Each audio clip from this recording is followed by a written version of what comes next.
So I mentioned in the last video that my bench vise was nice and sick, needed to go in for major surgery. So we've ordered the part and the parts come in, so it's time to actually work on it. What's happened is the main screw in there has stripped out to the point where you go to tighten it down in some positions. Mainly for me, the most I do, probably 2 inches to 0 is where it's stripped out most. It's actually not too bad when you get out here. It still has full gripping power. But let's rip it apart. This is a Record made in Sheffield, England. This is an SQ3, also known as a number 3 mechanics vise that I bought nearly 20 years ago. And I have opened and closed this thing, I don't even, tens of thousands of times. So I've got my use out of it. But nice thing about brand name stuff is you can actually rebuild it. So let's take this over to the other workbench and work on it. So if you're looking for me to restore a vise, this is not the video. This is a working vise. This needs to go straight back to work without missing out. Here's my new parts, and it kind of shows you what you have. Here you have a double start Acme thread. So that means there's actually, instead of just one thread going around, there's actually 2 threads that kind of follow each other. And this is Acme thread, which is unlike a typical bolt. A typical bolt, the threads are actually very V-shaped. These ones are almost straight walls, so it allows more torque to go on it. And then you have a nut. I mean, they're very, very basic. It's essentially just like a giant C-clamp, and usually C-clamps are actually Acme thread as well. But this is all we got to replace in there. So to get out the nut part back here, what I've done is I've just pounded out a pin right here. There was just this little pin and this little retainer. So I just took my nice set of punches and I just punched that right out. And the new kit came with one, so I'll show you installing the new one. And this little backing bracket came off. So from here, I'm able to loosen this out.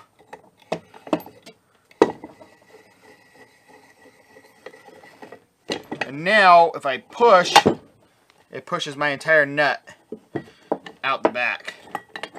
And from here, I can just loosen this off. And it gave me just enough of a relief in the back to accomplish this. And most vices, I've torn apart a couple vices, you know, over the years, and virtually all of them are about the same. Here's my mechanism. This is actually, I'll show you what that mechanism is in a minute. And now we can slide it back the other way, and we have some more guts. And to get this main rod out, we just had another roll pin. Where's that? Somewhere right here, hiding under something. We just had another little roll pin that was hiding right here, and I've just punched that roll pin out, and now my old screw can come out, and my washer, wherever it is. Anyway, and then you got your main vise piece. There's the washer. And, well, this I guess would be your main vise piece. This is what they deem, there's that pin. This is what they deem a mechanics vise. I have hammered good on this. The biggest difference between a high quality vise and a cheap vise is the casting. And this right here, this is it was made in England. The Chinese castings, they make them out of the worst steel possible, and you'll read reviews on them, and they'll break off. This company, Record, and I could be saying that wrong, could be Record. I don't know. I always say Record. They could be completely, I mean, they're out of business. Irwin, who makes channel locks, stuff like that, vice grips. Is that Irwin? I'm not sure. But they've replaced them, but even those ones, they're now making them super cheap in China, and the jaws break off and stuff for people. So whenever you're able to, you're better off buying a used vise and rebuilding it, or before you buy a used vise, see if there's even rebuild kits available. So this is what I have. These are my parts. And so off to Amazon, 20 bucks later, and I have parts for my vise. A little bit different, but this is a kind of a unique vise. Here we have a different mechanism than this. You'll notice that. This vise actually had a feature called quick release. So you would screw it in and tighten it in, and when you loosened it off, it would actually allow you not to keep unscrewing the vise, but the vise you could actually just, once you did loosened off a turn, you could just by hand pull it you could just pull it back out, and then it would re-grip, and you'd screw it in, tighten it, but you could just pull it out by hand. And that uses kind of a unique mechanism. I'll show you that. Friction, so this just sits on here, just screws into there. It's just a nut, that's all it is. The friction on this front little piece right here opens and closes the nut. So you can see right in here, the front half is just a hollow shaft. The back half is actually the nut. And then it has a taper on it. You can see this taper. So as it pulls back, it actually wedges itself even tighter closed. So let's put this back on. Let's see if we can screw this in here. You can see as soon as I go to loosen, it loosens up the nut. And as soon as I go to tighten, it tightens up the nut. And the nut will grab. Well, there's nothing holding it. The nut will grab and it'll pull itself in and tighten. But this is kind of a unique feature, and inevitably sometimes the more features you put on stuff, the more likely it is to fail, and that's what's failed. So this only grips on maybe 3/4 of an inch or so, like that. Maybe 20 millimeters or so. Or the new nut, the standard one, which was in most of the Vises, not the quick release, this is threaded about that far, 3 times as far nearly. So we're going to replace it. Even though that was kind of a nice feature to have, that's what made this fail. We're going to replace it with this. And it's hard to tell. I did take my calipers and put it on here, but I got a nice divot right here where the thread has just been smashed down. And it gets wider right here, but then right here in this track where it was, you know, where the vise was used the most, it's just too thin to grip. Out here, the thread's still great. Down there, it's not. At first, I couldn't find the part, and so I actually looked about just buying some Acme thread, some double start Acme thread, or even some single start Acme thread, and just getting a nut and putting a nut and welding stuff up to it, and that is actually a good possibility. So even if the vise didn't have exact replacement parts, I could have done it. So at the very front, we have a brass washer, and that's actually what sandwiches, because most of the force is pushed right against here. There's a lot of friction. All the friction on the vise is happening right here, between here and here. So this is one of the few pieces that I would personally actually put grease on. The rest, I don't really like to put grease on the slides and stuff, because dust and everything gets attracted, and you're creating sandpaper. So, but here where this is sandwiched against here, I will put a little bit of grease. Grease is great at shear forces. So we will do that there. We got all of our new parts. So we'll take these. We'll slide all of these on. And then this will push back to, you see where that pinhole is, and then I'll put in my new roll pin. So we'll put that in there. And this is my new pin for the very back to retain my new nut. So the nut, you can see it a little bit better this way. They got a nice channel for me. That just slides right in there. This little retainer slides in right there. And this little pin actually slides up through the bottom in that hole, and it just retains the nut from coming out. The nuts, I mean, it's forced, it's wedged in there.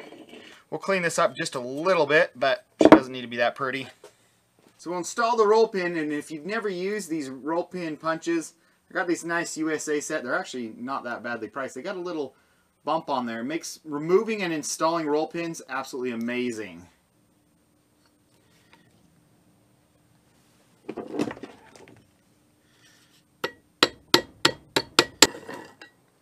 So you have this all pinned in, and I have a thin layer of grease just on this screw, and I'm able to, should be able to pick this up enough to get this to engage in this. So first, and again, I'm not going to grease up these surfaces. If anything, they would do better with something, a really light oil like WD-40 that doesn't attract grease. And then we're going to just bring this piece in. It should fall down. They've notched it just perfectly. And then it should pull all the way into this groove. And then the nut is seated. You can see that it's pinned up here. You could pin this afterwards. And now I just need to put my pin right through the bottom down here, but I also got to hold this, and this is completely blind.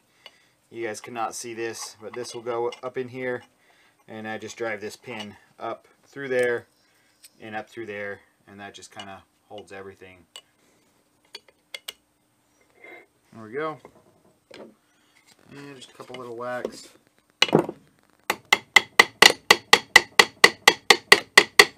Make sure it's going through both. Yep, and then I can just send it.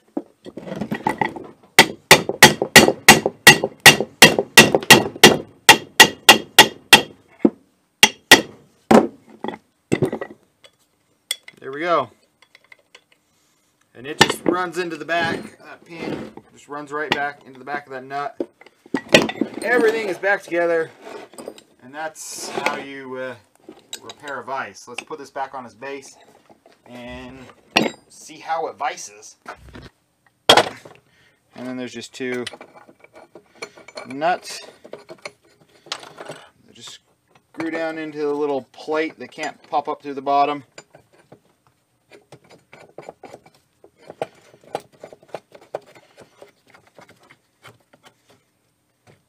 And then I made little handles out of, they used to say something on there. They're vintage wire crimpers.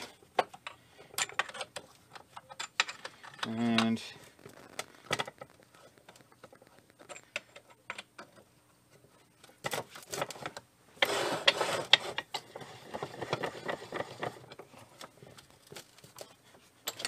I do a lot of metal forming in this vise.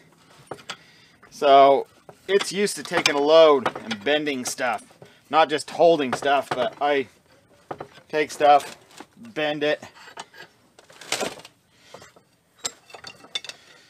hammer it over.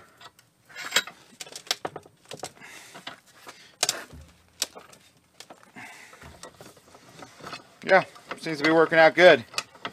Nice and tight. Hasn't been this tight in years. Let's see.